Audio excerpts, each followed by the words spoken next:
So today I had a very interesting experience. I actually got done with an interview on my book, Hear the Sound of God's Releasing Heaven on Earth Through Music. And during the interviewer actually asked me to listen to a song.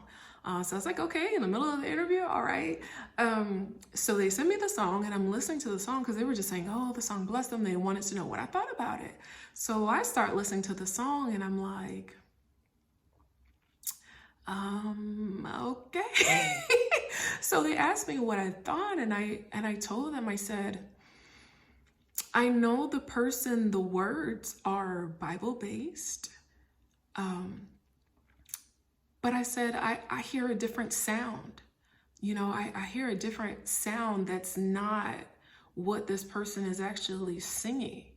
And I began to explain to them one of the spiritually what I was hearing as the person was singing. And I said, I told them what I heard. And they said, you're right. They said, I went and I looked up the person myself, and I after doing some investigation, I realized that, you know, they have an issue, you know, in this area. And I told them, yeah, I said, you know, sometimes there's a sound and the enemy will try to oftentimes mimic the true sound. They'll try to mimic the true sound of God, because what this person was presenting was supposed to kind of be like prophetic worship, almost like heavenlies of heavenlies, but it wasn't. That's not the sound that I heard in the spirit. And even with the music that was trying to be used, the music sounded very ethereal, very almost heavenly, but it wasn't the sound of heaven. It was supposed to sound like prophetic worship, but that was not the sound that was coming through the sound.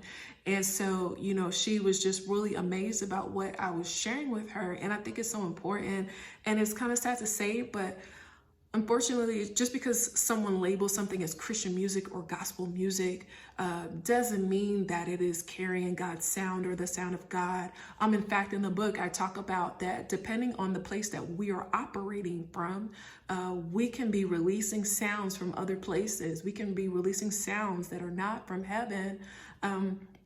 Right there in the church, right there in a service. It doesn't matter, because part of where the sound is coming from has to deal with the frequency that we are on spiritually. So we operate on a certain frequency, and I talk about that in detail in the book. Then we produce the sound that comes out of that frequency. So you can only produce the sound of God, produce the sound of heaven, if you are in tune with him, if you are in tune with his spirit.